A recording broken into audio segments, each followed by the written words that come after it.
Hozir nimaga ushlayotganingizni bildingizmi? Bildim. Nima jinoyat ishi bo'yicha yordam beramanmi?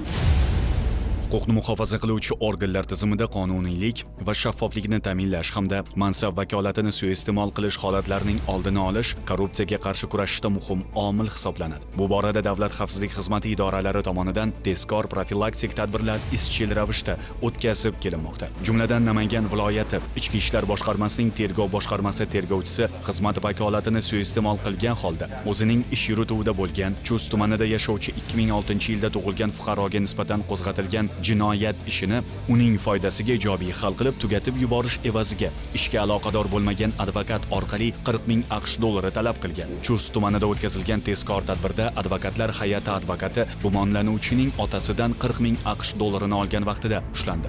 Hozir nimaga ushlayotganingizni bildingizmi? Bildim. Jinoyat ishi bo'yicha yordam beramanmi? Pul Qancha? Bitta 40 ming. Pul ochamiz. Nima deb yozilgan? O'qingchi. To'g'ri, 2020. So'ngra tezkor tadbir davom ettirilib, advokatdan 30 ming AQSh dollarini olgan vaqtida tergovchining noqonuniy harakatiga chek qo'yildi. O'zingizni tanishtiring. Ish joyingizni ham ayting. Ishlar boshqarmasi, tergov boshqarmasi. Birga uchrashgan shaxsdan nima oldingiz hozir? Pul oldingiz qancha? 30 ming. Pulni qayerga qo'ydingiz? Orqacha o'tdik. Mana karmashkasini orqasidan. Endi pulni olamiz. Oling, qo'ying bu yerga qo'ying, mashinaga qo'yavering. Nima deb yozding aka? To'g'ri, 2026 yozibdi.